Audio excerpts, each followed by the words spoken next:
Well, hey, another day of Team of the Season has passed. What'd you think? We've got an evolution leak today that apparently is going to be pretty damn good. We have got a couple player leaks in terms of the Team of the Season team on the way on Friday. We've got some FC open world stuff that we'll get into, and also Div Rivals matchmaking apparently is like one of the things people are talking about the most today because apparently it's very difficult. So we'll get into everything, and I also did upload my comments video on the second channel if you want to check that out just a couple hours ago. If you guys would like to buy coins, you can go to mmoxp.com.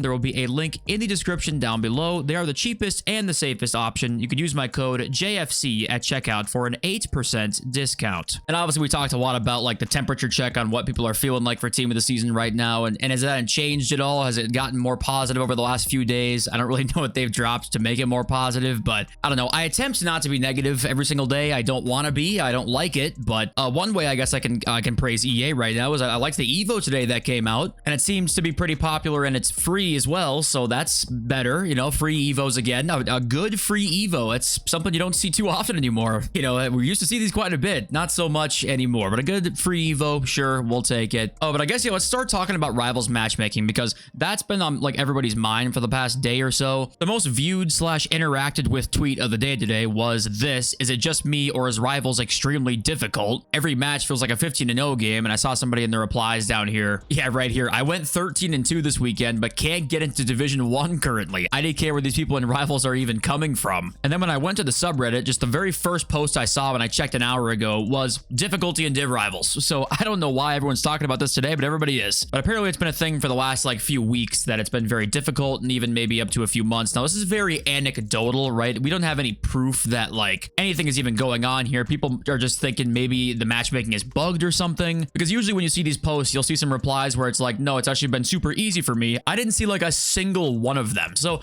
that is interesting. And also, as we know, EA have tweaked with the matchmaking this year. We know that they had that weird tweet. I'll pull it up actually right now. We're currently testing a technology systems update to matchmaking in Football Ultimate Team for up to 48 hours. It was this tweet that said literally nothing, but it was announcing a change in matchmaking just to test something out. So we know they are like messing with matchmaking. And that's the thing. Once you think about and are aware of like, okay, they're messing with matchmaking, the likelihood that something is bugged with it genuinely increases by a lot. So this is why I brought this up, because I did wonder if like maybe there is something bugged right now with matchmaking. And also you do wonder if we're starting to maybe get in that time where we start to get engagement optimized matchmaking. You ever wonder if that comes in, where that's in many games right now where it's like skill-based matchmaking, but there's like hidden MMR in the game, and that's kind of how it matchmakes you, not even off division. It's like an MMR rating, which is complete bullshit, but that's what some games do. And you wonder if EA sees that and is like, hey, this is our time to shine. It's engagement optimized matchmaking time. So that's obviously like worst case scenario here, worst fear you might have. But if this has been happening to you too, let me know. And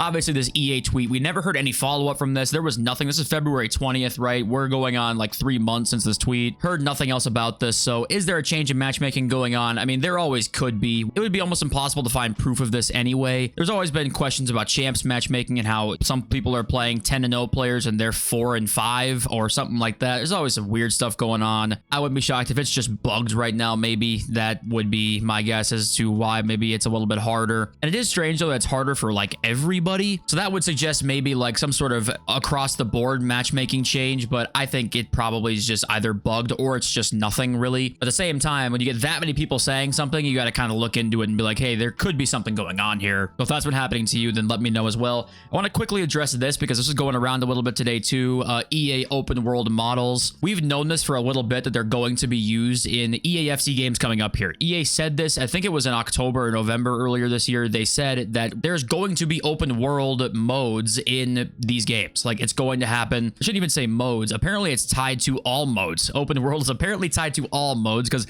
they know if they're going to implement this, there's going to be an ultimate team tie in here somewhere where we get rewards for going here and doing this. If you're not familiar with 2K's open world kind of thing that they've got going on for the past few years now, it started off the first year as kind of cool, and then the novelty wore off quick, and the usefulness of it started to make it very unpopular. Honestly, people don't want the city anymore in 2K. They just want to fucking hoop and just play, because to get to certain things you have to walk there. Like you have to like genuinely go into the city and walk somewhere, like, and it might take a few minutes to walk there. I mean, it's kind of insane, but it's coming. We can't help it. This is getting designed right now. The screenshot was in October, so that's, I don't know, like slow news day, I guess, FUD zone, because this is not anything new. But if you saw this today at all, all, because it kind of was, it wasn't just this tweet too. I was seeing the screenshot floating around here, and this is the real screenshot, I believe, from that video. It is kind of that first look, but it's not going to look anything like this. This might just be a literal like 5-minute rehearsal drawing for the video that they were going to do. But yeah, this is what it's going to be, and we're going to see it probably implemented. And I don't know if it'll be next year or the year after that, but it's coming soon. EA said that. And okay, let's get on to this evolution leak here. It's a new max 91 left back Evo, Jockey Plus, Anticipate Plus, and Quick Step Plus, and we figured out that Theo does fit inside this. So once that got announced, this Evo became way more popular, and also it gets the center back position. So Theo center back might be on the way here shortly. Just wait on it. And I guess, well, yeah, a Theo center back with Quick Step Plus as well, don't forget. So that might be an insane Evo. We'll see. Because down here,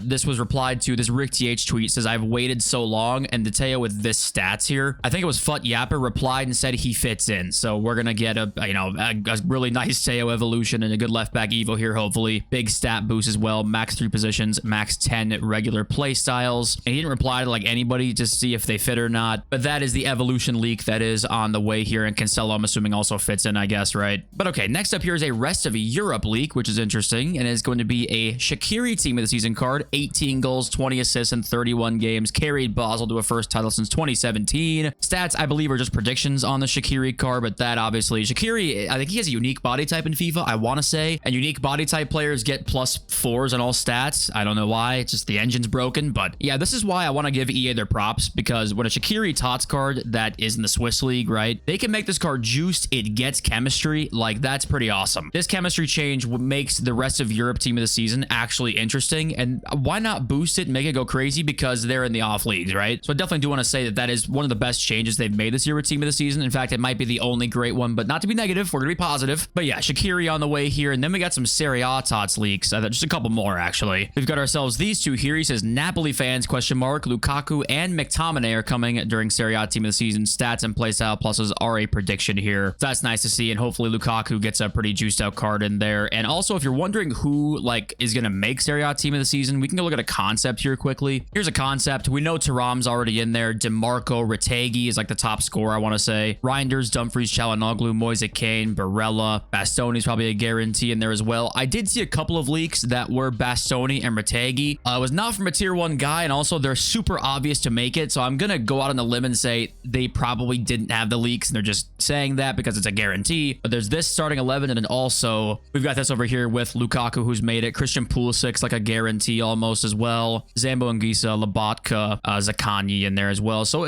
I always like Serie A team of the season. I mean, I'm biased. I'm a Juventus fan, so I always love Serie A team of the season. But you can see there's no Leao in here, so I would be shocked to see a highlights layout. I mean, we see both Thuram's have highlights cards, but I wouldn't be shocked to see a Leao or maybe a Moments Dybala, something like that they can give a big SBC for. But I'm curious to see what the SBCs look like, because I think we should get a big one. We should get a Dybala or a Rafa Leao. We should get something big like that. It's been so long. And I gotta show you guys this tweet because Fraud Zone's back at it again. Guess what his leaked tweet of today was? So many new EVOs added to come for basically every position over the next few weeks. Thank you, FGZ News. That is greatly appreciated. And last thing here, we got a bunch of pack leaks that some people thought would be SBCs, but I can almost guarantee you that they will not be SBCs. For example, this 93 plus encore player pick here. It's basically like a campaign pick almost of 93 plus players, which is pretty good, but it's going to be a pack. It says pack in here, and if it's a pack, it's almost never an SBC. That's the reason we can see it leaked right now. Same with this one, a TOTS encore player. I've been waiting for a repeatable team of the season pick, and we've got the trade in, obviously, but that's not repeatable, and I think we should see a repeatable one at some point, but this one I don't think is going to be that. A 7x86 plus players pack, not sure what that could be for. And then I think store packs is kind of everywhere here. TOTS duo guarantee, and then we got the Serie A team of the season packs being added here, and this one here, store pack, and more Serie A / NWSL team of the season packs. Last page is Bundesliga and Super League, and then the max 93, so nothing really interesting there apart from the encore pick, which some people thought, yeah, as an SBC, I can almost assure you it's not going to be. But okay, with the market, guys, right now, if you were not keeping up with the team of the season prices for the Prem,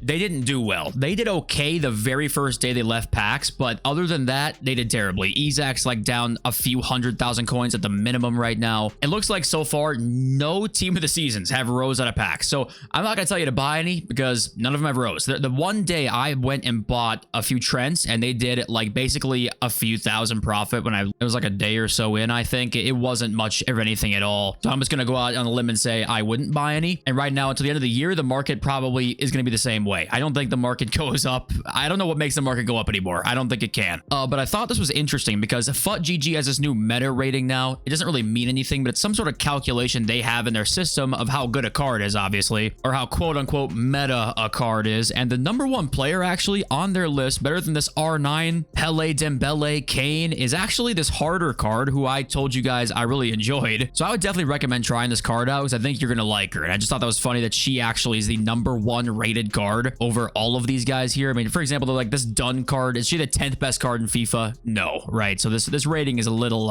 it's going to have some misses here and there, I think, but just kind of cool that she's actually number one by a decent margin as well. And okay, let's read some of your comments now. We've got Pappy Foe, the disrespect on George R.R. Martin, LOL. Now listen, no George disrespect, okay? I just think the guy wrote himself in a corner and he can't get out of it. You know what?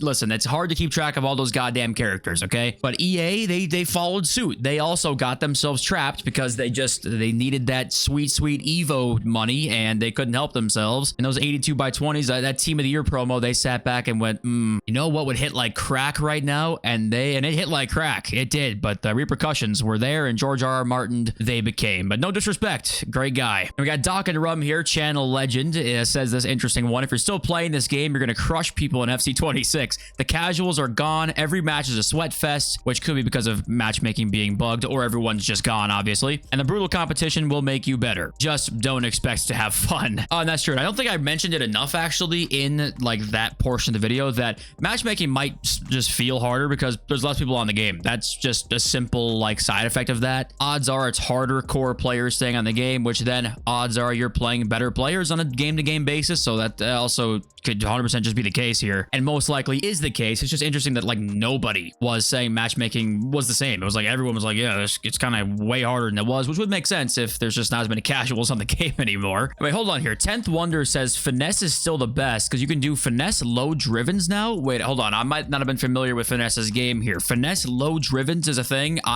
Someone tell me how to do that. Oh, I'm assuming you just press circle and finesse. But is there a way to trigger that like every time? Does it actually pop up as a low driven shot? Because if that's a thing, that's I'm not familiar with it. So that sounds kind of insane. And also, you know, 91's max 3K via auction on PC. I mean, holy shit, that is great. That is an indication right there of just lack of, for one, need. Which if 91s aren't needed, it's like what is needed? I mean, that's crazy. And two, lack of interest in SBCs. Like no one wants to complete SBCs right now. I wonder what Hullet's price is. I bet Hullet on PC, if you bid on shit, you could complete Root Hullet for an ungodly cheap price, which is kind of hilarious. But hey, thank you all for joining and being here today. I appreciate you all so much. Check out my comments video on my second channel. Love you all in the zone. Peace.